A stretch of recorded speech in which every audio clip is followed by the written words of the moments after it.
है गाइज। आइए अब हम लोग न्यूटन्स लॉ के बाद अब हम लोग देखते हैं लॉज ऑफ मोशन में एपरेंट वेट। इस पे कई बार क्वेश्चंस भी आते हैं जिसको अभी हम लोग डिस्कस करेंगे। सबसे पहले हम लोग बात करते हैं एपरेंट वेट क्या है। एपरेंट वेट फॉल्स वेट है that will appear when object is in motion or object is in accelerated motion towards vertically upward or towards vertically downward। कोई भी ऑब्जेक्ट जब एक्सेलरेशन में मूव करता है तो उसका वेट जो होता है ना, ये वेट मशीन गलत रीड करता है। क्यों करता है ये अभी हम लोग डिस्कस करेंगे। और इस वेट को बोलते हैं एपरेंट वेट। ये ट्रू वेट के बराबर हो भी सकता है और नहीं भी हो सकता है। अब देखो, इसमें कभी कभी एलिवेटर या लिफ्ट का सवाल आता है। अब मान लो सबसे पहला कंडीशन आता है कि when lift is at rest, lift is at rest. इसके पहले आप ध्यान दीजिएगा एक कॉन्सेप्ट अपने दिमाग में कि अगर किसी ऑब्जेक्ट्स के ऊपर में, अगर इस ऑब्जेक्ट का मास m है और इस पर एक्सेलरेशन a है, तो इसके ऊपर में लगने वाला फोर्स क्या हो जाएगा? m इंटू ए, न्यूटन्स के नियम से। अब दूसरी बात आप याद रखो, आपकी इसी ऑब्जेक्ट्स को एक फोर्स F1 इधर को खींच रहा है, एक फोर्स F2 इधर को खींचता है। इस पे दो फोर्स लग रहे हैं, दोनों एक दूसरे के ऑपोजिट हैं। और ये ऑब्जेक्ट्स जो है ए एक्सेलरेशन से इस डायरेक्शन में जा रहा है, इस डायरेक्शन में जा रहा है। ध्यान देने वाली बात है, अगर ये कंडीशन आता है इसका मतलब है कि F1 बड़ा है, F2 छोटा है। F2 अपोज कर रहा था, तो F2 छोटा है और F1 बड़ा है। और कितना बड़ा है? तो नेट फोर्स कितना लगेगा उसके ऊपर में? F1 minus F2। F1 आगे ले जा रहा है और F2 पीछे को खींच रहा है, नेट फोर्स हो जाएगा F1 minus F2।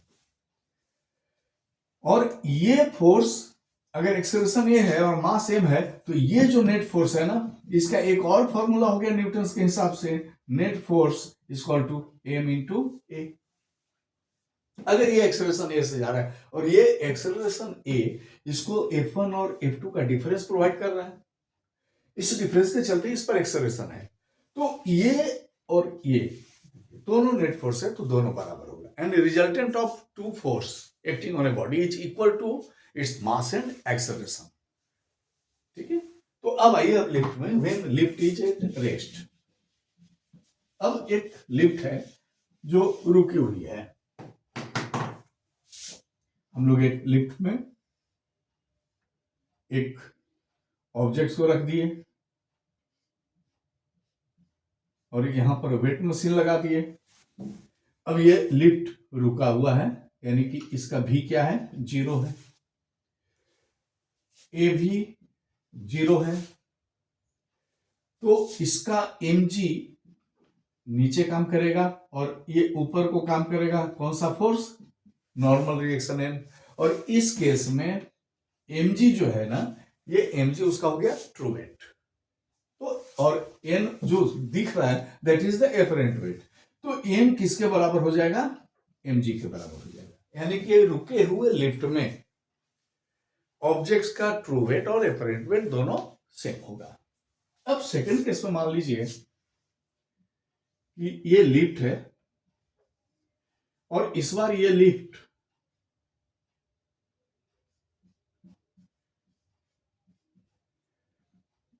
Constant velocity से जा रही है, वर्टिकली अपवर्ड। कांस्टेंट वेलोसिटी से वर्टिकली अपवर्ड जा रही है, वेलोसिटी कांस्टेंट है। नीचे को m काम किया w, ऊपर को काम किया n। देखिए, दो फोर्स काम किया और वेलोसिटी कांस्टेंट है। इसका मतलब क्या हो गया कि उसके अंदर में एक्सेलरेशन नहीं है, तो ये 0 है। और चूंकि ऊपर जा रही है इसका मतलब है कि एन बड़ा है। देखिए तो N minus W equal to M into a, इसका मास अगर एम है तो, और इस बार हो जाएगा M minus M G equal to M into zero, क्योंकि एक्सेलरेशन जीरो है, ये पूरा टर्म जीरो खत्म, N equal to M G. यहां भी हम लोग वही चीज देख रहे हैं कि जो एपरेंट वेट है that is the true weight. अब देखिए, अब मान लेते हैं हम लोग सी केस में, कंडीशन सी है, और सी कंडीशन में हम लोग मानते हैं कि ये कांस्टेंट वेलोसिटी से नीचे आ रहा है, ये लिफ्ट वेलोसिटी कांस्टेंट है।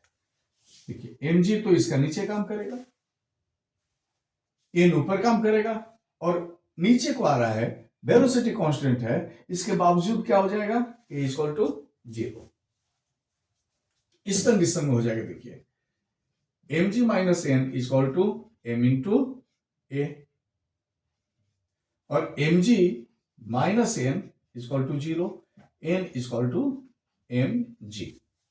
यहां भी वही बात होगी, यानी कि ऊपर जाए कांस्टेंट वेलोसिटी से तो भी, रुका हुआ है तो भी, नीचे आए कांस्टेंट वेलोसिटी से तो, तीनों ही कंडीशन में ए जीरो है और ए जीरो है, तो एपरेंट वेट और ट्रू वेट दोनों ही बराबर है। अब बात आती है कि इस बार अगर हम लोग मान लेते हैं कि यही लिफ्ट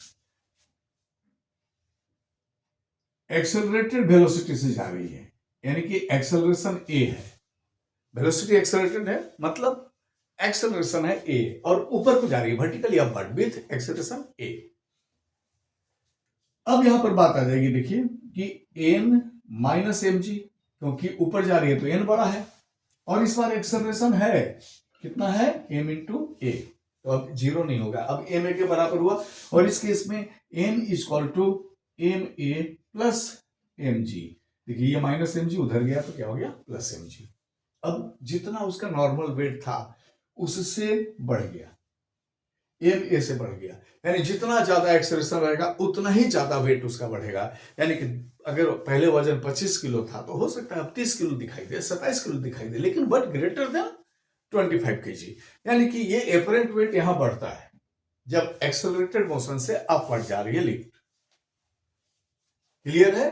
अब आइए इस बार कि ये फिर से एक्सेलरेटेड मोशन से ये डाउनवर्ड आ रही है, इस बार एक्सेलरेशन ये है लेकिन डाउनवर्ड है, डाउनवर्ड आ रही है, तो क्या हो जाएगा, देखिए एम जी माइनस एम, ये इक्वल टू हो जाएगा एम ए के बराबर, और N equal to M g minus m a. Downward आ रही है तो उसका वेट कम जाएगा, अगर 25 किलो का है तो हो सकता है 22 दिखे, हो सकता है कि 25 के नीचे 20 दिखे, लेकिन लेस देन हो जाएगा, क्योंकि जितना ये एक्सेलरेशन होगा उसका देखिए ट्रू वेट से माइनस होगा, दैट इज द एन। तो ये कंडीशन हुआ एक्सेलरेटेड पर।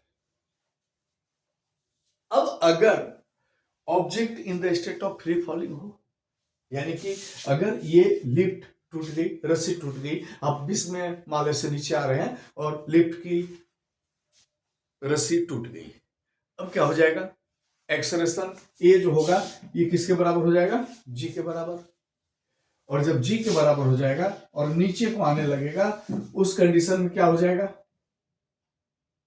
M g minus N equal to M into a, और m g minus N equal to M into g, a g के बराबर है, डाउनवर्ड आ रहे हैं ना, N equal to M g minus M g, zero, यानी कि एपरेंट वेट शो नहीं होगा, एपरेंट वेट हो जाएगा उस कंडीशन में जीरो।